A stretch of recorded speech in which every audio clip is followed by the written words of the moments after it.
Oke, kita langsung aja mulai materi hari ini tentang sumber daya pembelajaran terbuka yang akan dipaparkan oleh aku dan Fitri Ayu dan Wahyu Setioko dari Creative Commons Indonesia. Materi hari ini kita akan bersama-sama mengetahui konsep sumber daya bersama, keterkaitannya dengan gerakan keterbukaan, dan mengapa sumber daya pembelajaran terbuka.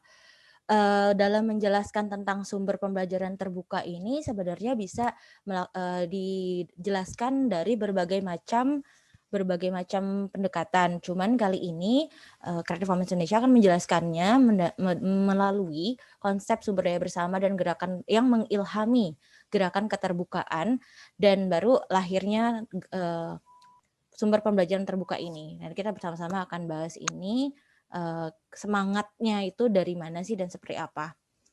Oke, langsung kita membicarakan tentang sumber daya bersama. Kalau kita ngomong sumber daya bersama, ini yang dirujuk dari buku Metodisi yang ditulis oleh Paul Stacy, kita akan melihat 3 aktor, yaitu pasar, sumber daya bersama, dan negara. Nah, ketiga aktor ini coba kita lihat itu ada gambar pohon. Pohon itu diperlakukan secara berbeda. Jadi kita analogikan pohon itu sumber daya. Misalkan kalau kita lihat pasar itu melihat sumber dayanya atau pohonnya itu ditutupin kalau kita mau akses itu nggak bisa harus ada izin dulu harus ada syarat ketentuan tertentu kalau untuk mengakses sumber dayanya. Ini tujuannya apa? Karena pasar itu melihat sumber daya atau pohon ini sebagai aset privat. Aset privat yang memang harus dijaga dengan tujuan untuk memaksimalkan nilai keuangan yang didapat secara keseluruhan demi perkembangan ekonomi. Jadi memang pasar ini menjaga sendiri asetnya sebagai aset privat. Namun kita lihat di sini pohonnya nih, kalau kita ngelihat pohonnya ini sebagai sumber daya, ini kalau dari negara melihatnya itu sebagai aset publik. Aset publik kalau kita lihat ini dipagerin, kita bisa mengakses tapi ada aturan-aturan. Kenapa negara membuat aturan? Tujuannya itu untuk menyeimbangkan antara ekonomi dan kebutuhan sosial budaya masyarakatnya. Jadi kalau ini ditutup untuk kepentingan ekonomi si pasarnya sendiri, jadi kita kalau mau akses tuh harus bayar dulu. Kalau negara mau akses boleh, tapi ada aturannya biar seimbang. Dan ini yang kita bahas sekarang, sumber daya bersama. Nah, kalau kita lihat sumber daya bersama dan ini sumber daya sebagai pohon, kita bisa mengakses ataupun mengambil pohon itu, ataupun kita bisa berbagi pohon itu dan berkontribusi untuk menambahkan pohon itu. Jadi kita lihat gimana 3 aktor ini dalam memperlakukan dan memberikan akses terhadap sumber dayanya. Pasar melihat sebagai privat, negara sebagai aset publik, dan ini sumber daya bersama yang akan kita bahas. Jadi kita analogikan sumber dayanya itu pohon ya. Pohonnya ditutup, pohonnya dibuka, pohonnya dipagar karena harus diatur gitu. Kita lanjut ke sejarahnya. Sebenarnya apa sih sumber daya bersama ini? Tadi kan dianalogikan pohon, bisa juga kita analogikan sebagai tanah. Jadi zaman dulu banget, pas zaman masyarakat praindustri, sumber daya bersama ini dimiliki, dikelola, dan diatur bersama. Misalkan pohon, orang bisa nanam, orang bisa ambil hasil pohonnya, tanah orang juga bisa bangun rumah, dan segala macamnya. Walaupun ini milik bersama, dikelola, dan untuk bersama, bukan berarti tidak ada norma, bukan berarti bebas tanpa batas. Tetap ada norma yang diatur oleh masyarakat praindustri ataupun masyarakat adat yang tujuannya agar adanya kesetaraan dan keberlanjutan gitu, keseimbangan. Jadi biar gimana caranya diatur oleh masyarakat adat biar nggak pohonnya nggak ditebangin semua, gimana caranya biar pohonnya ditanam lagi biar ada lagi keberlanjutannya. Nah, disinilah yang dinamakan sumber daya bersama atau dalam padanan bahasa Inggrisnya common resources. Jadi commons-nya itu kami Reform Indonesia memadankannya menjadi sumber daya bersama. Dan kita lihat pasar itu belum ada zaman praindustri, negara sudah hadir, cuman belum memiliki pengaruh yang begitu besar. Nah, ini tadi kita sudah tahu aktor-aktornya, bagaimana cara pandangnya, dan ini sejarahnya. Selanjutnya, kita lihat lagi seiring berjalannya waktu itu negara sudah mulai mengambil alih sumber daya bersama. Tadi kita sudah tahu tujuan negara sendiri melihat sumber daya itu sebagai sesuatu yang harus diatur untuk keseimbangan antara pasar dan juga warga negaranya. Nah, di sini kita lihat tadinya pohonnya banyak dan sekarang pohonnya agak berkurang karena ada pengambil alihan oleh negara dengan untuk tujuan bersama juga. Negara mempunyai tujuan yang baik juga gitu. Kita lihat pasar sudah mulai tumbuh gitu, perlahan. Nah, seiring berjalannya waktu juga, nah kita lihat sumber daya bersamanya itu semakin menipis ketika negara tadi sudah pengambil alih dan negara juga memberikan wewenang ke pasar untuk mengelola sumber daya tersebut. Nah, sehingga pasar mempunyai wewenang untuk mengeksploitasi secara berlebih sehingga sumber dayanya ini habis, bukan habis, semakin menipis gitu. Jadi inilah kondisi saat ini. Jadi kalau kita lihat sebelumnya sumber daya bersama itu banyak, sumber daya bersama mulai berkurang perlahan, dan sekarang sumber daya bersama itu semakin menipis. Nah, inilah sebenarnya alasan kenapa gerakan keterbukaan ada yang prihatin akan sedikitnya sumber daya bersama. Mungkin untuk sebagian orang yang memiliki hak prerogatif, hak eksklusif dalam mengakses sumber daya yang disediakan oleh pasar, itu ya tidak akan jadi masalah gitu. Tapi bagaimana dengan teman-teman yang tidak bisa mengakses itu gitu, yang hanya menggantungkan dari sumber daya bersama yang jumlahnya semakin menipis. Nah, ini tadi sedikit tentang perkembangan sumber daya bersama, darinya banyak, terus berkurang dan mengecil, dan kita lihat bagaimana peran-perannya, awalnya sumber daya bersama dominan, kemudian negara, dan sekarang pasar. Sini kita seiring berjalannya waktu lagi ada namanya revolusi digital. Tadi kita analogikan sebagai pohon, tanah ya. Sekarang sumber dayanya coba kita analogikan sebagai objek-objek digital. Maksudnya dulu kan belum ada teknologi untuk mendigitalisasi konten, sekarang sudah ada. Bahkan kita bisa membuat konten digital. Konten digital itu pun bisa disebarluaskan oleh siapa saja, digunakan dengan adanya bantuan teknologi internet. Maka dari itu akan banyak yang namanya sumber daya digital bersama. Di sini kita perlu pahami bahwa konten-konten digital itu unsur-unsurnya tuh sangat luar biasa. Ada unsur-unsur pendidikan, ada unsur informatif, ada unsur pengetahuan, ada yang tentang budaya dan segala macam. Jadi namanya sumber daya digital bersama. Kenapa jadi bersama? Karena sebenarnya situasinya sama seperti ini. Jadi ketika pohon tadi kita analogikan sebagai objek digital, maka kondisi sumber daya digital bersama pun atau sumber daya bersama saat ini sama gitu, seperti ini gitu. Jadi analogi yang digunakan sebagai objek fisik itu pohon, dan ini kita sama-sama membahas mengenai sumber daya digital bersama yang tujuannya yang kondisi saat ini semakin menipis gitu. Jadi ini tuh kayak orang tuh berbagi, yang mau berbaginya tuh dikit gitu kontennya. Jadi gimana ya biar kita banyak-banyak kontennya itu? Untuk itu tujuan dari sumber daya bersama itu bukan kita mengalahkan, sumber daya bersama ini ingin mengalahkan negara, mengambil alih semua yang ada di negara, tidak, ataupun ingin meniadakan pasar, tidak gitu. Tujuan sumber daya bersama itu adanya keseimbangan gitu antara pasar, sumber daya bersama, dan negara gitu. Jadi tujuannya memaksimalkan akses. Tadi kita lihat ya kalau sumber daya bersama itu tidak dipagari, tidak ditutupin oleh skat-skat gitu, terbuka, memaksimalkan akses, kesetaraan, distribusi, partisipasi, dan inovasi, dan keberlanjutan. Jadi gimana caranya sumber daya bersama ini terus berlanjut? Biasanya teman-teman ini ada namanya urun daya bersama. Jadi kita memperbanyak konten-konten untuk yang digunakan diciptakan oleh bersama gitu. Dan ketika akses itu dibuka, maka akan ada inovasi-inovasi lainnya gitu. Misalnya ketika kita sudah mendapatkan konten-konten yang bisa digunakan bersama, maka akan ada urun daya bersama.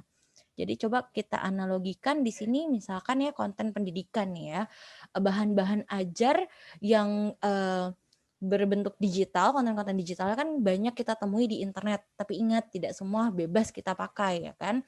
Konten digital itu ada yang disediakan oleh negara, namun negara mungkin memiliki keterbatasan tertentu untuk memenuhi seluruh kebutuhan pendidik-pendidik di Indonesia gitu. Pasar juga menyediakan konten digital, tapi tetap kalau kita ingin menggunakan konten digital di pasar, ya kita harus yang disediakan oleh pasar, kita harus membayar karena memang mereka sendiri ada biaya-biaya produksi untuk melakukan itu gitu kualitasnya. Dan lantas bagaimana untuk orang-orang yang tidak bisa dipenuhi kebutuhannya oleh negara dan tidak bisa mendapatkan mengakses kebutuhan bahan ajar digital itu di pasar, mungkin karena keterbatasan ekonomi atau mungkin akses jaraknya jauh gitu dan lain sebagainya macamnya. Itu bagaimana, dan inilah yang menjadi yang mengilhami adanya gerakan keterbukaan. Jadi walaupun istilahnya gerakan keterbukaan, aku secara pribadi menafsirkannya sebagai gerakan berbagi atau berbagi zaman sekarang gitu. Berbagi konten-konten digital yang kita nggak sadar, mungkin kita cuman foto bunga dan itu bisa dipakai oleh guru SD lainnya untuk menjelaskan tentang anatomi dari bunga itu, seperti itu kan. Nah, disinilah kita bersama-sama mulai mengetahui mengapa adanya gerakan keterbukaan, tujuannya untuk adanya keseimbangan antara pasar, negara, dan sumber daya bersama, dan prihatin atas sumber daya bersama yang semakin menipis ini. Untuk itu, untuk bersama-sama memperbanyaknya, bisa kita mengatakannya urun daya bersama. Atau yuk kita patungan yuk, patungan karya, yuk sedekah karya yuk untuk memperbanyak sumber daya bersama ini. Oke, tadi sedikit tentang suatu konsep yang mengilhami gerakan keterbukaan. Sekarang apa sih gerakan keterbukaannya itu? Nah, kita kan tadi udah lihat ya konten-konten sumber daya digital tuh banyak banget dan luas sekali gitu. Sebentar, ada yang ingin bergabung. Luas sekali.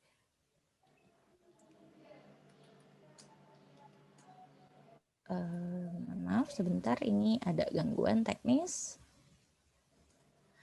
Ya, tadi kan sumber daya digital bersama itu banyak sekali ya ragam-ragamnya, jadi tematiknya gitu. Mungkin untuk yang fokus di akses jurnal publikasi ilmiah, mungkin kita sering temuin, gimana caranya untuk dibagikan, dan itu teman-teman dari akses terbuka atau open access masih berjuang untuk saat ini, untuk memperbanyak akses jurnal pendidikan yang bisa diakses atau digunakan oleh siapa saja. Seperti teman-teman tahu, mungkin di sini Bapak Mas atau Mbak, kakak-kakak semuanya tahu bahwa tidak semua jurnal ilmiah itu bisa diakses secara gratis gitu. Ada yang di dalam sekat berbayar atau paywall. Mohon maaf. Terdengar suaraku ini agak freeze? Enggak, terdengar kok.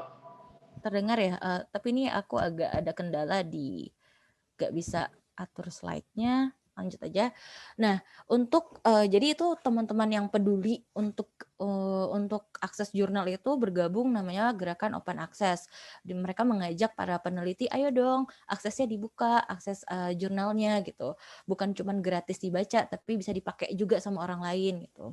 Itu open access. Dan untuk yang di ranah pendidikan, misalkan bahan ajar yang saat ini pendidik-pendidik nih, para pemerhati pendidikan tuh percaya bahwa bahan ajar di berbagai macam daerah tuh belum sama rata. Kita bagi-bagi yuk bahan ajarnya. Ya udah, akhirnya mereka bergabunglah, nanti akan dijelaskan sejarahnya oleh Mas Koko, menjadi gerakan sumber daya pembelajaran terbuka, Open Educational Resource kayak gitu. Itu sebagai gerakan, sebagai materi juga, bahan-bahan ajar yang terbuka ditandai dengan istilah OER. Dan tadi kan kita sudah tahu ya, kalau kita balik lagi ke konsep sumber daya bersama, memang terbuka, tapi ada aturannya gitu. Aturannya tuh gimana sih aturannya gitu, aturan yang legalnya. Nah, disinilah perannya Creative Commons. Creative Commons itu membantu orang-orang yang ingin berbagi untuk memperbanyak sumber daya bersama, untuk adanya keseimbangan antara negara, pasar, dan sumber daya bersama, itu menggunakan lisensi Creative Commons. Jadi gitu, karena kita tahu kenapa itu dibuat, karena ada undang-undang hak cipta yang diciptakan sebelum adanya internet dan teknologi lainnya, itu membatasi dalam berbagi. Kalau berbagi itu kita harus izin dalam penggunaan, kalau kita tidak izin kita kena pelanggaran hak cipta. Nah, Creative Commons itu menjadi alternatif buat teman-teman yang memang mau berbagi. Karena dari Undang-Undang Hak Cipta itu kebutuhan untuk berbagi secara legal itu tidak terakomodir gitu, karena memang harus izin seperti itu. Dan ini tidak menentang hukum, ya udah kalau gitu si penciptanya aja yang ngasih izin gitu. Emang mau sedekah kayak kita nabung nih, ada yang mau nyimpan uang ya silakan, tapi kalau yang mau berbagi ataupun sedekah karya ya silakan. Jatuhnya sih ini gerakan sedekah, si sedekah karya lebih lanjutnya seperti itu. Dan Creative Commons itu menyediakan perangkat legalnya untuk berbagi. Maaf, sudah bisa. Nah ini. Jadi kalau untuk yang dibilang budaya, galeri, library, archive, museum, ini open GLAM namanya istilahnya. Open GLAM, jadi GLAM terbuka gitu. Jadi mendukung untuk koleksi-koleksi yang ada di galeri, perpustakaan, museum arsip, dan museum itu untuk dibuka. Nah ini tadi OIR nih Creative Commons. Selanjutnya, nah tadi kan kita lihat di sini banyak banget kata open ya, open terbuka. Sekarang aku mungkin mau nanya sedikit nih, kira-kira terbuka sama gratis itu sama free itu sama apa tidak? Berbeda. Berbeda ya? Ada yang bilang sama, open, terbuka, sama gratis, free? Sama. Sama ya? Oke, jadi kita ada yang bilang sama, ada yang bilang berbeda ya. Karena di sini kan open ya. Kalau misalkan sama, kenapa nggak pakai free access, free GLAM, atau free educational resource ya kan? Kenapa dia pakainya open? Sebenarnya open yang dimaksud dalam gerakan keterbukaan ini apa sih? Nah, ini kita lihat. Nah, sebelum menjelas perbedaannya, ini ada chat sebentar. Oke, nanti chat aku akan respons. Terbuka nih, terbuka yang dimaksud itu berdasarkan definisi open definition, yaitu siapapun dapat dengan bebas mengakses, menggunakan, memodifikasi, dan berbagi untuk tujuan apapun. Jadi konten-konten yang diharapkan oleh gerakan terbuka sebelumnya itu open itu dia berharap kontennya itu bisa bebas akses, menggunakan setelah bisa kita mengakses, digunakan, dimodifikasi, terus dibagikan. Nah, kalau free itu biasanya cuma sampai sini, bebas mengakses. Tapi untuk menggunakannya belum tentu. Untuk itu, nah, free tidak sama dengan open. Nah, kalau open itu udah gratis, udah bisa aksesnya, terus mendapatkan izin legal untuk digunakan sesuai dengan ketentuannya. Ketentuannya apa, itu yang diatur nanti ada di lisensi Creative Commons. Kalau free itu gratis, hanya terkait akses atau cara mendapatkannya. Mungkin di sini suka ada lihat konten yang di internet sih, hampir semua konten di internet itu free ya. Free, konten-konten di internet itu maksudnya kita buka internet tuh kita bisa nonton video, kita bisa dengerin musik, tapi kalau kita mau mengcovernya itu, nah itu kan belum tentu kita bisa menggunakan, atau kita mau menyebarkan ulang, nah itu belum tentu, karena nanti besok kita akan mempelajari mengenai apa itu hak cipta. Nah jadi di sini kalau free trial itu gimana Mbak? Ya, free gimana? tapi trial, free open Nah, tapi itu, trialnya aja. Nah itu pokoknya kalau dari definisi opennya itu kan kayak semi ya Pak ya, antara free trial itu model bisnis biasanya, tapi kalau yang untuk dimaksudkan gerakan keterbukaan itu bukan, lebih ke kontennya, konten sumber daya digitalnya itu gratis diakses, terus bisa digunakan, karena kan ketika zaman sekarang tuh kebutuhan orang bukan cuma mengakses, tapi juga ingin menggunakannya, atau misalkan dalam bahan ajar nih, ada bahan ajar yang menarik banget, bagus gitu kan, itu cuma bisa digunakan, mungkin itu cuma bisa dirasakan oleh muridnya dalam mengakses, belajar gitu. Tapi ketika gurunya mau mengajarkan, berarti kan disesuaikan dengan konteksnya, dengan mungkin tadinya bahasa Inggris jadi bahasa Indonesia, itu dalam penggunaannya itu belum tentu gitu. Jadi kita harus cari konten yang open, maka itu disinilah namanya open educational resource atau sumber pembelajaran terbuka, bukan sumber pembelajaran gratis gitu. Karena yang gratis diakses itu belum tentu bisa diadaptasi secara legalnya atau disebarkan kembali. Seperti itu kiranya. Cuma boleh komen, Mbak. Yang Boleh. tujuan apapun gitu. Tujuan apapun di sini kan kayaknya definisinya ini apa ya? Mungkin tidak ada feedback istilahnya ya, tidak ada feedback dalam bentuk yang setting atau apa gitu ya. Jadi intinya tuh hanya satu arah aja berbagi, tapi secara feedback tuh apa gitu. Common kreatif ini mungkin bisa menjelaskan feedback apa gitu. Oke lah, secara ekonomi mungkin tidak, tapi feedbacknya mungkin di sini intinya betul kata tadi analoginya seperti berbagi, sedekah, infak gitu ya, seperti itu. Nah, cuma kan dengan tujuan apapun artinya bisa aja yang mengakses ini kan menggunakan corporate ya, seperti itu. Apakah corporate itu sendiri ada batasan tertentu, level-level misal perusahaan tertentu itu ada diawasi oleh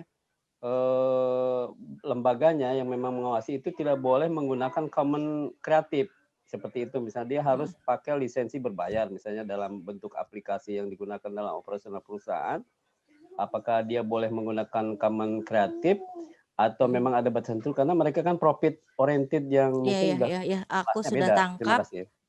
Sudah tangkap. Iya Pak. Jadi gini, ini definisi terbuka secara umum. Jadi kalau misalkan definisi terbuka ini dilihat oleh pemerhati yang peduli terhadap pendidikan, sebenarnya ini gerakan open ini banyak sekali Mas, Pak. Bukan cuma ini aja, ini contoh aja. Ada juga open education, ada juga open science, ada juga open data, open lainnya. Nah, tujuannya itu mungkin dari tiap-tiap orang melihatnya seperti apa gitu. Kayak Open Glam itu percaya bahwa warisan budaya itu harus dibuka gitu, biar kita tahu masa lalu kita apa, jangan ditutup gitu. Ataupun Open Access itu percaya bahwa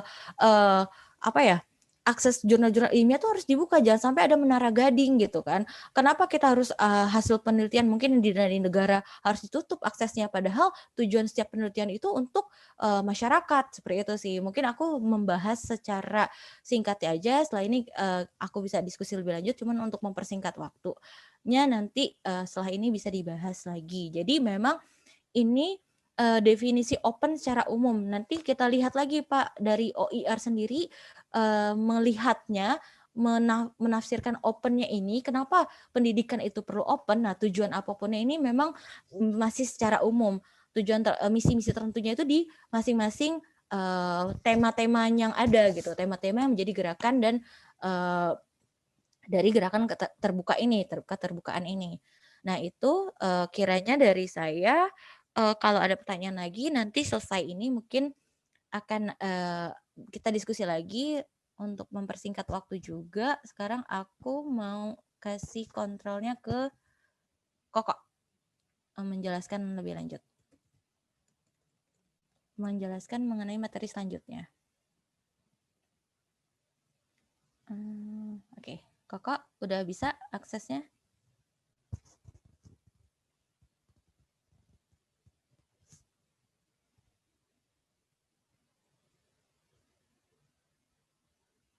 Oke, aku mau nyambung sedikit aja dari Fitri tentang open dan free, gratis.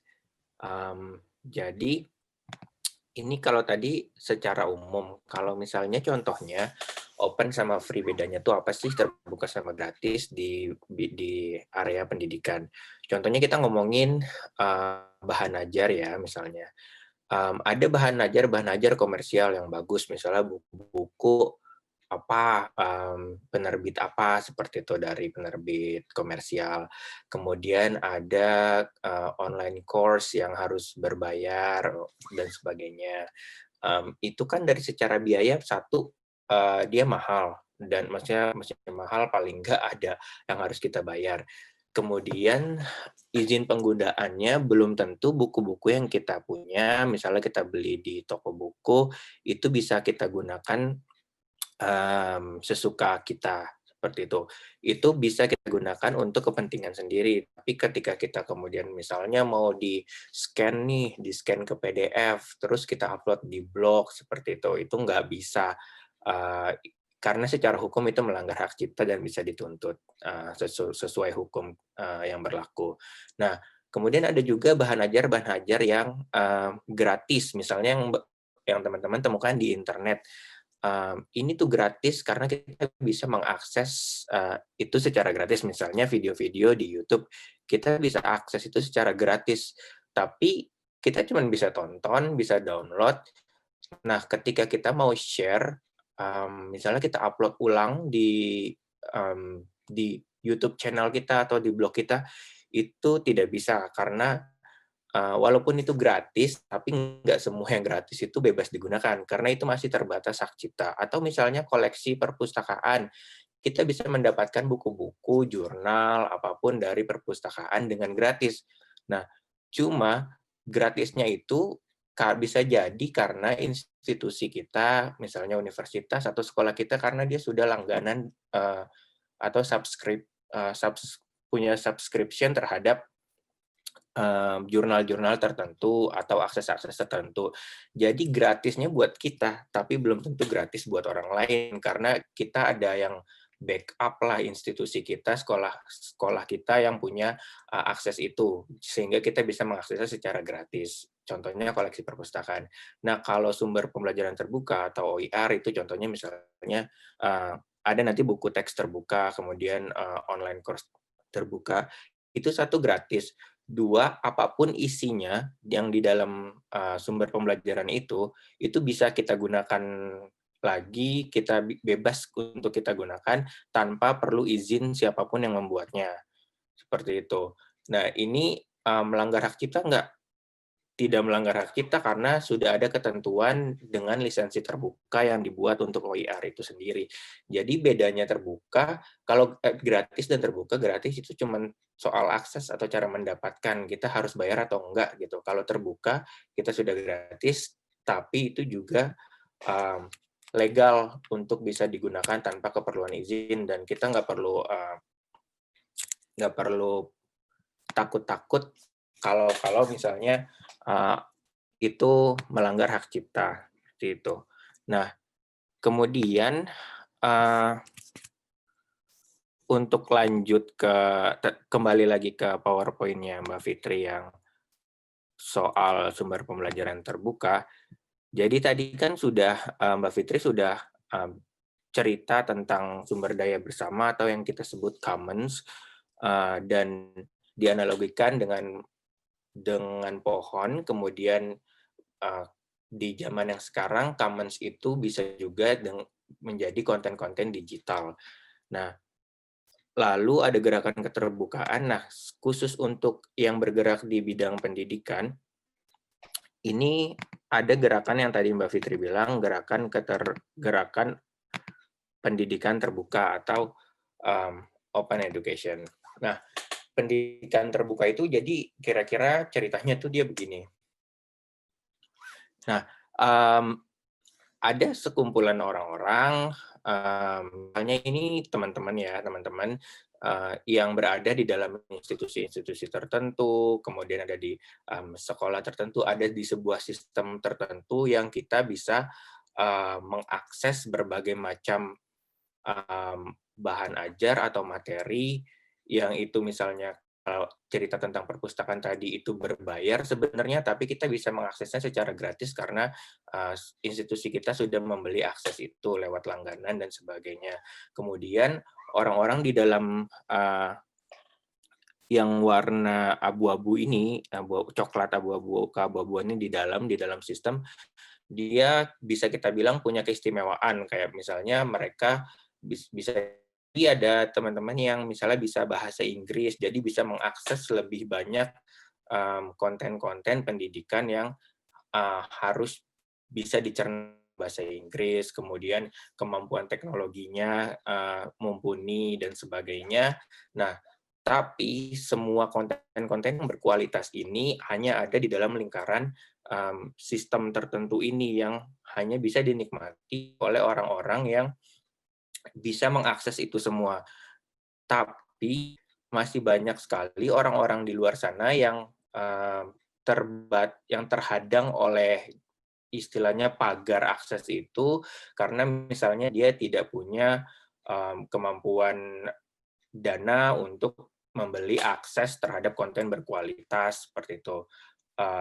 Kemudian juga dia tidak bisa misalnya berbahasa Inggris atau bahkan teman-teman yang di daerah berbahasa Indonesia pun masih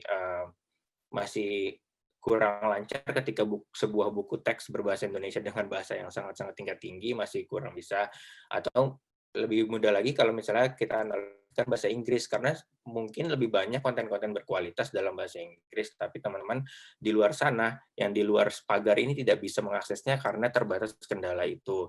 Kemudian juga ada juga kendala misalnya aksesibilitas, misalnya teman-teman yang penyandang disabilitas tidak bisa mengakses konten-konten tertentu yang ditujukan untuk orang-orang yang punya keistimewaan itu sendiri, misalnya kayak video hanya videonya aja, tidak ada misalnya closed caption atau transkrip dan sebagainya seperti itu.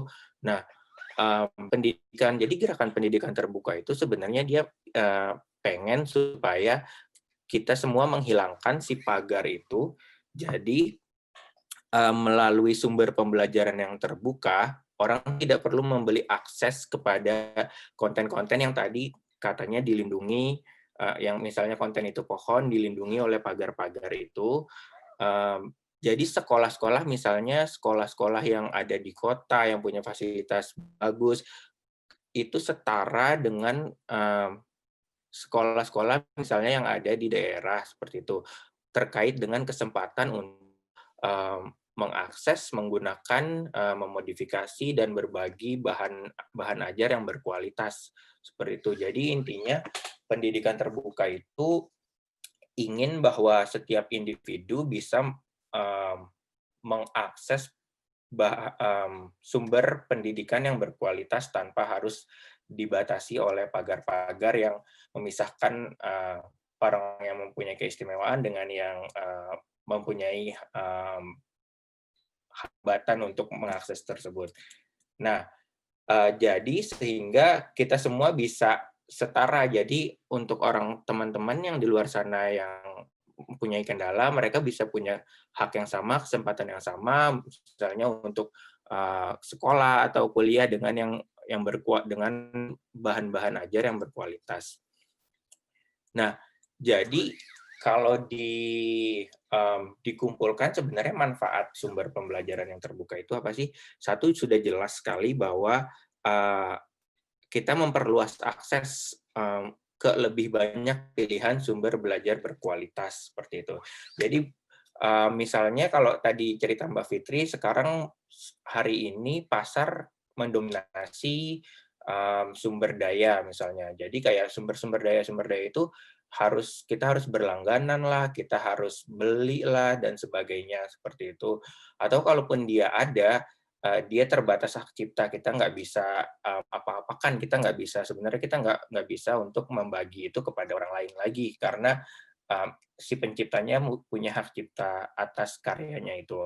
Nah, kalau sumber pembelajaran terbuka itu lebih memperluas akses dan jadinya kita punya lebih banyak pilihan sumber belajar yang berkualitas. Kemudian kita juga bisa meminimalisir biaya pendidikan karena misalnya untuk kita melakukan pembelajaran harus membeli misalnya buku teks gitu ya, atau apa sih namanya, buku-buku penunjang pembelajaran yang berbiaya seperti itu.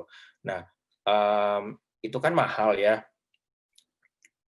Dan biasanya diakalinya kalau teman-teman kita dulu, karena saya juga zaman sekolah dulu juga begitu, mengakui kesalahan sendiri, itu kita fotokopi seperti itu kan, dan sebenarnya memfotokopi kemudian menyebarkan dan itu melanggar hak cipta seperti itu. Nah, kalau gitu gimana caranya supaya kita nggak usah melanggar hak cipta, semuanya legal, hati kita tentram seperti itu. Jadi pakai saja sumber pembelajaran terbuka yang memang sudah jelas oleh penciptanya, boleh digunakan, boleh disebarkan, boleh diapa-apakan seperti itu. Nah, jadi sumber pembelajaran terbuka ini karena siapa saja bisa mengakses, jadi jangkauan penerima manfaat lebih luas. Tentunya kalau kita punya karya, kita mau karya kita bermanfaat untuk lebih banyak orang kan. Misalnya kemudian pahalanya mengalir lebih banyak dan lebih lama seperti itu.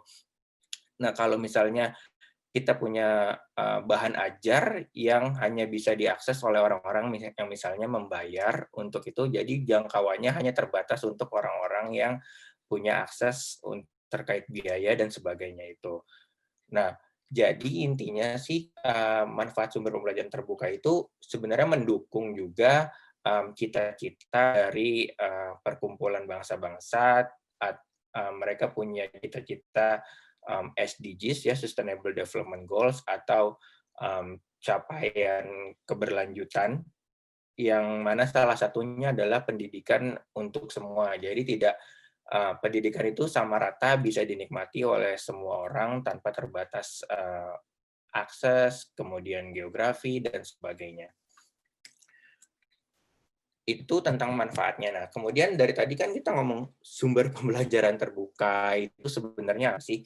Nah, jadi definisinya dari UNESCO, sumber pembelajaran terbuka itu adalah bahan-bahan ajar ataupun penelitian dalam bentuk apapun yang berada dalam domain publik atau yang dipublikasikan dengan lisensi terbuka yang memungkinkan untuk diakses tanpa biaya, digunakan kembali, diadaptasi, dan disebarluaskan oleh orang lain tanpa memerlukan izin. Nah, di sini sengaja aku highlight warna biru dan warna hijau, karena untuk memahami definisi ini kita perlu paham istilah domain publik itu apa, lisensi terbuka itu apa, terus kayak maksudnya apa kita bisa menikmati karya tanpa izin, karena ini terkait hak cipta. Kemudian yang di hijau maksudnya apa sih, bisa diakses tanpa biaya, digunakan kembali, diadaptasi dan disebarluaskan. Ini akan terkait dengan lisensi Creative Commons. Nah, jadi untuk memahami sumber pembelajaran terbuka ini, kita perlu paham hak cipta, perlu paham domain publik, perlu paham lisensi terbuka, dan salah satunya lisensi Creative Commons. Makanya kemudian nanti di pertemuan berikutnya, di Zoom kedua, yaitu besok, kita akan coba cerita tentang hak cipta dan lisensi Creative Commons. Seperti itu. Nah, terus bentuk-bentuk sumber pembelajaran terbuka itu seperti apa? Ada berbagai macam pastinya. Ada yang bentuknya buku teks, kemudian ada yang bentuknya presentasi atau catatan kuliah dan sebagainya. Ada yang bentuknya multimedia, video, animasi dan sebagainya. Ada yang bentuknya audio, musik, misalnya audiobook atau podcast. Ada yang bentuknya studi kasus, tugas-tugas atau kuis-kuis. Jadi guru lain bisa menggunakan kuis yang dibuat oleh guru lainnya, seperti itu. Dan masih banyak lagi hal-hal yang kita gunakan dalam pembelajaran kita masing-masing di kelas atau di komunitas yang bisa menjadi sumber pembelajaran terbuka dan bisa dinikmati juga orang banyak. Seperti itu. Nah, kita coba lihat bentuk-bentuk sumber pembelajaran terbuka yang ada di internet, dan khususnya ini lebih mudah karena mencarinya sumber-sumber pembelajaran terbuka yang berbahasa Inggris di internet ya.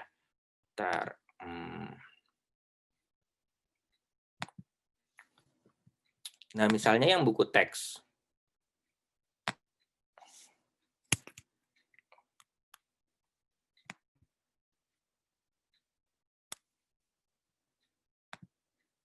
Ya, mohon maaf internetnya.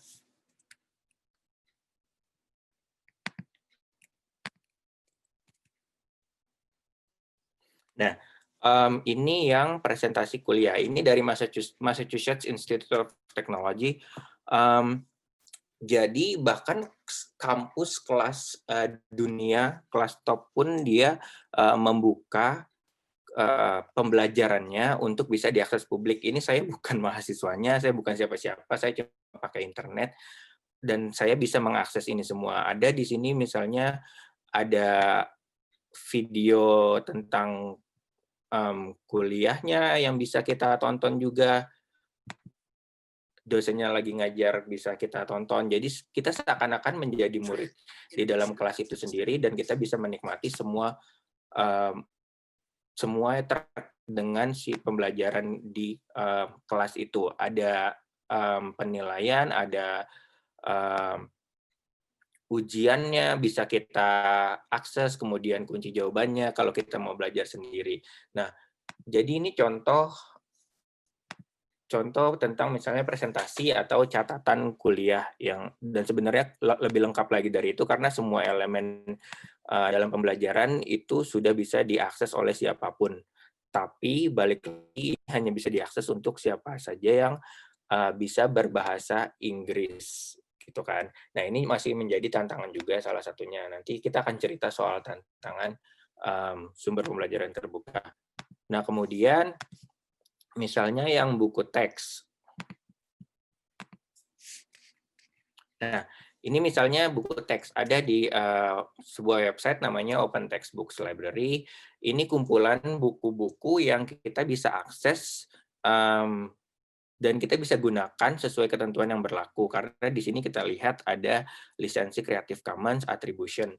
Ini bisa kita download, kemudian kalau attribution hanya berarti kita bisa juga share lagi, misalnya kita upload lagi ke blog kita seperti itu sambil kita ubah jadi bahan ajar seperti itu. Ini semua bisa diakses dengan bebas yang ada di sini. Topiknya ada banyak seperti itu. Jadi misalnya kalau ada orang mengajar misalnya ilmu komputer gitu, misalnya kita mau cari buku untuk bahan ajar buat murid-murid kita kuliah seperti itu, biar mereka tidak perlu membeli buku di toko buku atau seperti apa, kita bisa menggunakan bahan pembelajaran terbuka seperti ini yang mereka bisa akses, mereka bisa gunakan dengan bebas sesuai ketentuan. Kemudian contoh lainnya multimedia. Nah, multimedia ini misalnya ini kalau yang tadi kelihatannya kok khusus untuk yang universitas, tapi untuk yang dari anak kita sampai dengan anak SMA juga ada. Misalnya nih pelajaran apa ya? Pelajaran matematika kelas 1 seperti itu. Jumlah-jumlahan dengan sampai 10. Nah, ini bentuknya animasi, tapi dia digunakan, yang ini butuh akses. Kita perlu cek lagi lisensinya. Nah, jadi kayak misalnya untuk akses ini juga, ini tidak semua pembelajaran, tidak semua sumber pembelajaran bisa diakses dengan bebas seperti tadi ya, kayak seperti yang satu ini, dia butuh login dan password, walaupun misalnya untuk sign up-nya atau daftarnya gratis seperti itu. Nah, kita nanti akan bahas lagi di yang pertemuan-pertemuan berikutnya bagaimana caranya membuat sumber pembelajaran terbuka yang bentuknya paling baik sehingga tidak menyulitkan orang untuk mengakses. Ini sambil ditunggu kita coba lihat yang lain. Nah, misalnya yang audio atau musik buat teman-teman pendidik yang misalnya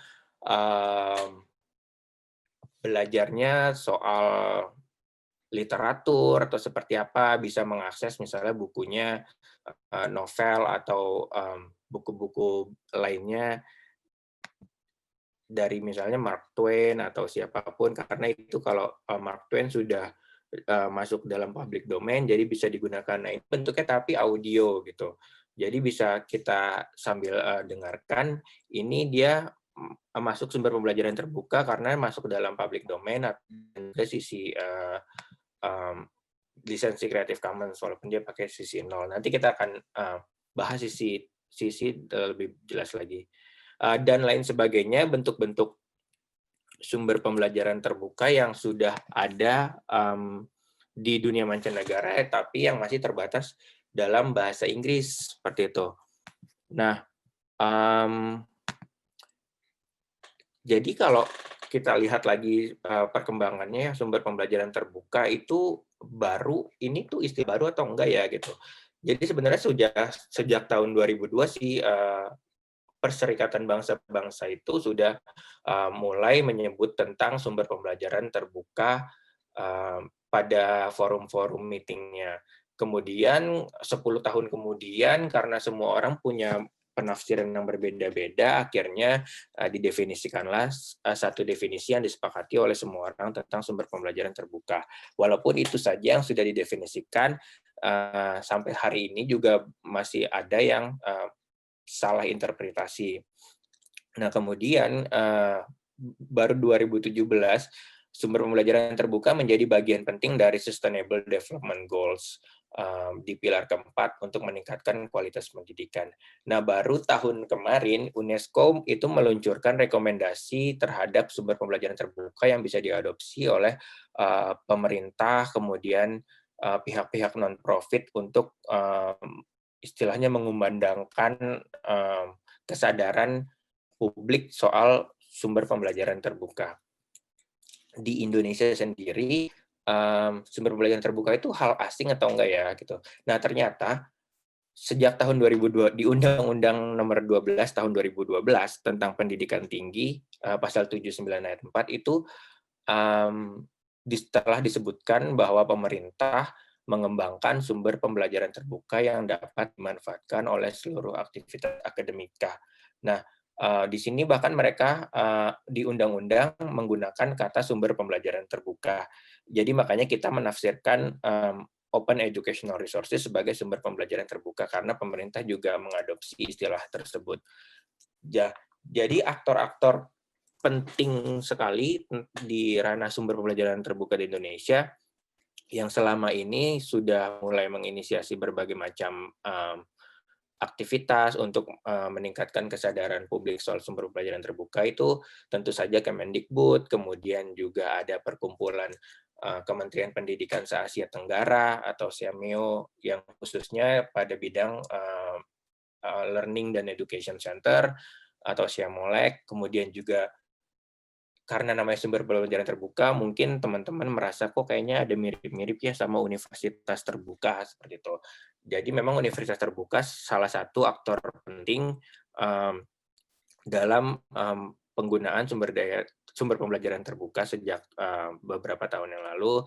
Kemudian Wikimedia, salah satunya mungkin teman-teman pasti kenal sekali dengan Wikipedia seperti itu, dan itu salah satu bentuk sumber pembelajaran terbuka. Dan juga masyarakat sendiri sebenarnya seperti yang Mbak Fitri tadi cerita tentang sumber daya bersama itu siapa saja bisa menanam pohon. Jadi tidak perlu negara yang menanam pohon atau pasar yang menanam pohon, semua orang bisa menanam pohon menjadi sumber daya bersama. Nah, masyarakat juga gitu, masyarakat sudah mulai mereka membuat sumber pembelajaran terbuka, kemudian mereka lisensikan dalam lisensi terbuka, semua orang bisa pakai, mereka upload, ada yang upload di repositorinya sumber pembelajaran terbuka, ada yang upload di channelnya masing-masing, entah itu blog, YouTube, podcast, atau apapun. Yang jelas semua yang diupload di internet itu bisa dicari, nanti kita bisa filter pada mesin pencari Google, kita bisa filter gimana supaya yang muncul hanya konten-konten berlisensi Creative Commons. Jadi kita tidak perlu khawatir soal copyright karena semua yang muncul di tampilan Google kita adalah konten-konten kreatif berlisensi Creative Commons.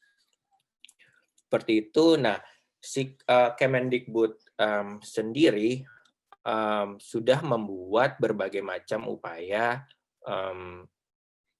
untuk memperbanyak sumber pembelajaran terbuka. Ini dikutip dari presentasi Kemendikbud, Pak Nizam dan Pak Ari Santoso pada meeting UNESCO tentang sumber pembelajaran terbuka di Paris tahun 2013. Menyampaikan bahwa Kemendikbud sudah membuat beberapa inisiatif seperti portal rumah belajar, mungkin karena teman-teman pendidik sudah familiar dengan ini, sudah kenal atau paling tidak pernah mendengar atau bahkan menggunakan tentang portal rumah belajar. Kemudian ada TV edukasi, dan ada suara edukasi, yang ini audio atau podcast. Kemudian juga ada buku elektronik untuk sekolah dari TK sampai SMA. Itu dari Kemendikbud. Nanti kita bisa sama-sama setelah pelatihan ini berjalan dan selesai memahami sumber pembelajaran terbuka, kita bisa sama-sama lihat konten-konten Kemendikbud itu sejauh apa sih menerapkan sumber pembelajaran terbuka. Nah, kemudian Kemendikbud juga bekerja sama dengan Kementerian Pendidikan se-Asia Tenggara atau SIAMEO, khususnya untuk Open Learning Center, membuat rumah belajar yang mereka namakan OER Hub. OER Hub, jadi seperti hub itu apa ya, kayak terminal gitu ya. Jadi kumpulan OER atau sumber pembelajaran terbuka yang bisa kita akses. Jadi daripada kita mencari satu-satu, kalau misalnya mau cari video ke YouTube dan sebagainya, kalau mau cari musik kemana, kalau mau cari buku kemana, mereka coba buat ada di satu tempat seperti itu. Semua bisa upload ke situ, semua bisa berkontribusi di OER Hub ini. Nah, kemudian kalau universitas terbuka, karena kita tahu universitas terbuka ini spesialis menyelenggarakan distance learning atau pendidikan jarak jauh, dan salah satu cara yang digunakan adalah jelas-jelas menggunakan sumber pembelajaran terbuka, dan mereka punya portal sendiri, Open Educational Resources Universitas Terbuka, atau mereka sebut SUAKUT. Ini nanti bisa di teman-teman coba browsing, kemudian lihat-lihat masing-masing konten-konten di dalamnya, yang di Kemendikbud, yang di Universitas Terbuka. Nah, berikutnya misalnya Wikimedia. Wikimedia juga punya banyak proyek yang mendukung pengetahuan untuk bisa diakses oleh semua orang seperti itu. Jadi kayak ada Wikipedia, ada Wikidata, Wiktionary untuk kamus, ada Wikibooks dan sebagainya. Jadi upaya-upaya yang dilakukan supaya semua ini kutipan dari Wikimedia supaya bisa membuat sebuah tempat di mana setiap insan manusia bisa berbagi beragam pengetahuan secara bebas. Seperti itu. Oke. Nah, ini saya kutip lagi dari presentasinya teman-teman di Kemendikbud soal inisiatif sumber pembelajaran terbuka.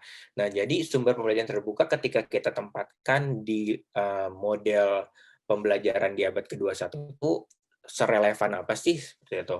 Nah, kalau yang kita tahu, seperti kita tahu kan di pembelajaran abad ke-21 tuh sekarang orang bisa belajar dari mana saja atau ubiquitous learning. Jadi konten itu ada di mana-mana. Kalau dulu saya waktu masih kecil sekali, saya cuma bisa belajar dari Bapak Ibu guru yang ada di dalam kelas kayak gitu. Tapi kalau sekarang saya bisa lihat nonton YouTube, saya bisa buka internet dan cari-cari sendiri. Jadi konten ada di mana-mana, kita bisa belajar dari sumber apapun, dan juga dicirikan pembelajaran di abad ke-21 itu dicirikan dengan unsur kolaboratif dan sharing dan berbagi. Dan ini sejalan sekali dengan tadi yang Mbak Fitri cerita soal gerakan keterbukaan. Nah, kemudian menggunakan teknologi informasi dan sebagainya untuk menyampaikan proses pembelajaran, apalagi khususnya sejak pandemik ini, proses pembelajaran benar-benar menggunakan teknologi agar bisa berlangsung jarak jauh. Nah, kemudian juga pembelajaran di abad 21 itu lebih terbuka dan lebih fleksibel gitu. Makanya dan sekarang muncul banyak sekali pilihan-pilihan kalau kita tidak mau belajar yang benar-benar kayak seperti sekolah atau kuliah, kita bisa ambil pembelajaran yang hanya belajar satu kemampuan tertentu saja sampai selesai seperti itu. Jadi lebih fleksibel, tidak perlu mengikuti keseluruhannya. Nah, kemudian dari sisi pembelajar atau students atau siswa mahasiswa itu sendiri, itu di zaman ini, apalagi ya mereka-mereka yang sekarang jadi mahasiswa, jadi siswa, itu disebut dengan istilahnya digital natives atau apa ya?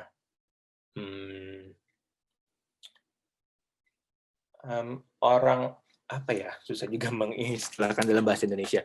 Jadi digital natives itu penutur asli digital kali ya bahasa Indonesianya. Perlu saya cek lagi penerjemahannya bahasa Indonesianya. Jadi intinya Warga digital mungkin Mas. apa? Warga digital. Apa digital? Warga. Oh, warga digital, warga citizens ya. Iya bisa juga sih. Digital Jadi native intinya itu asli. ya Asli kayak aslinya apa tuh, jadi mulai natural, secara natural asli dari awalnya digital. Lahir di Jadi, masa digital. Iya. Lahir di masa digital. Ya betul itu. Ya betul, terima kasih Bapak Ibu. Jadi intinya dia ketika dari lahir mereka sudah familiar sekali dengan digital. Kalau saya dari lahir saya cuma familiar sama biji-biji salak gitu kan.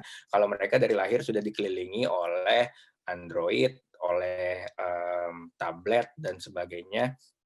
Jadi sudah dari lahir itu udah bisa scroll dan segala macam. Jadi buat mereka teknologi-teknologi ini sesuatu yang sangat biasa saja seperti itu. Nah, kemudian dari sisi mahasiswa lagi atau siswa juga melihat pendidikan dan pembelajaran seharusnya terbuka gitu, tidak ditutup oleh misalnya kelas itu doang, misalnya seperti ini, kita kan hanya terbatas kuota 20 peserta. Nah, tapi kita akan mengupayakan supaya materinya bisa diakses semua orang, makanya nanti kita upload juga ke YouTube seperti itu supaya lebih terbuka. Jadi tidak ada orang-orang yang merasa walaupun yang mendaftar tidak semua diterima, tapi mereka yang mendaftar juga tetap bisa menikmati apa yang kita sampaikan. Jadi pengetahuannya tetap bisa mereka menikmati seperti itu. Nah, kemudian bisnis model on IPR itu intellectual property rights, jadi hak cipta itu juga berubah. Nah, sekarang kan kalau banyak misalnya penerbit dulu hak ciptanya dipegang penerbit dan sebagainya, terus kemudian sekarang kok semua orang malah bisa membuat konten di internet, kemudian lama-lama penerbit dan segala macam misalnya apa ya media yang menerbitkan koran dan sebagainya sudah mulai berhati-hati dengan perkembangan teknologi ini. Jadi tipe bisnis mereka juga sudah mulai berubah memperhatikan soal hak cipta di dunia digital. Dan yang terakhir adalah pendidikan terbuka itu udah semakin kuat ya, karena itu tadi mereka sudah didukung oleh kolaborasi dan berbagi. Jadi sebenarnya untuk mewujudkan pendidikan terbuka itu sudah semakin banyak aspek-aspek pendukungnya. Jadi paradigma atau cara kita melihat pembelajaran itu mestinya semua stakeholder di dunia pendidikan itu sudah mulai melihat paradigma ini. Jadi kita juga tidak lagi melihat pendidikan itu seperti yang kita pernah lakukan dulu atau saya pribadi lakukan dulu, bahwa pendidikan itu saya hadir di dalam kelas, mendengarkan guru bercerita atau mengajar seperti itu, kemudian ada PR dan sebagainya. Itu paradigma lama soal pembelajaran. Pembelajaran zaman sekarang lebih fleksibel dan lebih banyak macamnya seperti itu. Nah, jadi sumber pembelajaran terbuka itu sangat terkait dengan model pembelajaran abad ke-21 dan sangat berkaitan erat dengan istilahnya DNA atau darahnya siswa-siswa atau mahasiswa kita yang sekarang tumbuh sebagai itu tadi digital natives itu. Nah, tapi setelah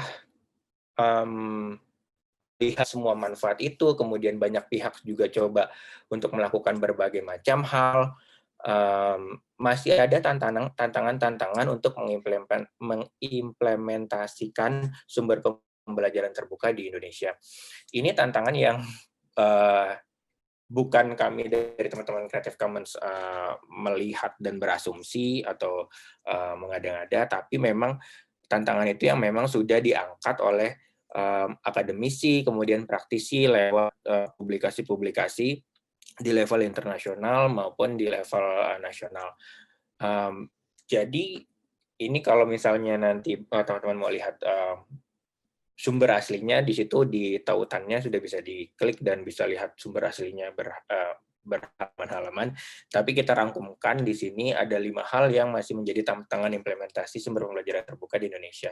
Satu itu ternyata banyak sekali sumber-sumber sumber penelitian ini dan sumber jurnal ini menyebutkan mereka masih melihat kurangnya pemahaman hak cipta menjadi kendala untuk mengimplementasikan sumber pembelajaran terbuka.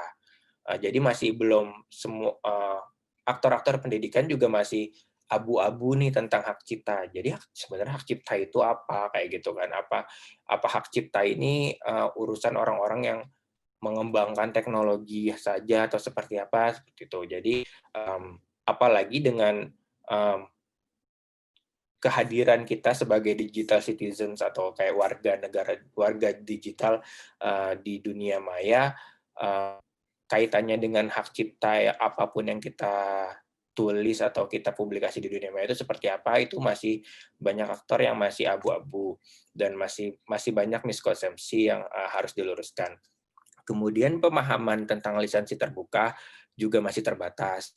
Dan apalagi kalau pemahaman hak ciptanya terbatas, pastinya lisensi terbuka juga lebih sulit lagi memahaminya, karena dasarnya pasti hak cipta dulu. Nah, kemudian juga kesadaran tentang sumber pembelajaran terbuka itu apa, terus manfaatnya itu apa, itu juga masih menjadi tantangan. Kemudian juga masih banyak orang-orang atau pihak-pihak yang masih salah interpretasi terhadap sumber pembelajaran terbuka dan gratis seperti itu. Jadi kayak masih pikir bahwa sumber pembelajaran terbuka itu ya udah apapun yang kita temukan di internet kan itu kan terbuka dan gratis gitu. Padahal konsep terbuka dan gratis itu berbeda. Dan yang paling baru ini di tahun 2020 setelah semua upaya-upaya itu, kalaupun upaya yang terbaik masih ada kendala soal bagaimana menggunakan sumber pembelajaran terbuka dalam pembelajaran. Seperti itu. Nah, jadi ketika teman-teman Creative Commons melihat isu-isu ini semua, kita berpikir, ya udah kalau gitu kita coba dengan langkah kecil yang kita bisa, kita buat pelatihan yang menargetkan pemahaman, kesadaran, kemudian meluruskan interpretasi, dan contoh-contoh penggunaan pembelajaran terbuka dan pembelajaran dalam pelatihan daring kita ini selama 5 sesi Zoom dan tugas-tugas. Jadi seperti itu. Itu jadi untuk Zoom yang pertama ini memang belum ada hal teknis yang bisa kita lakukan, tapi memang karena ini sebagai landasan ya, jadi kita apapun yang kita lakukan kan kita mesti tahu apa sih, kemudian itu mengapa itu penting sih kayak gitu. Jadi di Zoom yang pertama ini kita hanya sebatas mengenal sumber pembelajaran terbuka, kemudian manfaatnya apa, kemudian tantangannya apa, dan makanya kita melakukan sesuatu untuk menyelesaikan sedikit tantangan yang bisa kita lakukan. Seperti itu. Kayaknya dari Mbak Fitri ada yang mau ditambahkan? Tutup aja sih, tadi kan Koko sudah menjelaskan mengenai kendala-kendala yang dihadapi Indonesia karena baru diadaptasi itu OIR itu juga sama-sama diterapkan di negara-negara UN, negara-negara PBB. Jadi tiap-tiap negara itu memiliki masalah yang serupa yang seperti Mas Koko sebutkan. Nah, contohnya di Afrika ini dia membuat platform untuk orang-orang memahami tentang OIR itu apa. Jadi kayak understanding of pengertian OIR-nya sampai kebijakan-kebijakan dan courseware-nya gitu mengenai OIR ini di Afrika. Mungkin bisa lihat sendiri www.oirafrika.org, dan ini yang dilakukan oleh Jerman. Nah, Jerman ini membuat OIR camp. Jadi kayak yang kita lakukan sekarang, cuman dia lebih sustainable, lebih berkelanjutan dan didukung oleh Kementerian Pendidikan Jerman dalam mensosialisasikan OIR sendiri, bukan hanya kontennya tapi praktek dan mengenai dasar-dasar mengenai OIR. Dan ini yang dilakukan di Polandia gitu. Jadi di Polandia ini bahkan menariknya Centrum, aku susah bacanya, si Vrouwen ini dia sebuah LSM isinya orang-orang yang begitu gerakan keterbukaan, mereka tuh mengadvokasi pemerintah pemerintah Polandia untuk benar-benar menerapkan OIR, bahkan mereka mengadakan lokakarya terkait OIR ke Kementerian Kebudayaannya yang ada di Polandia segitu. Jadi permasalahan yang dihadapi Indonesia tuh bukan Indonesia saja yang mengalaminya, namun ada negara-negara lain juga, dan berikut ini sedikit mengenai upaya-upaya yang negara-negara lain lakukan dalam mengatasi tantangan dalam mengadopsi ataupun menjalankan praktik OIR seperti itu. Itu aja sih yang tambahan dariku, kiranya gitu. Ini terakhirnya itu bisa lihat ini ada materi komunikasi Creative Commons, nanti kita bagiin juga tentang sisi paling untuk sesi ini kan direkam, kita tutup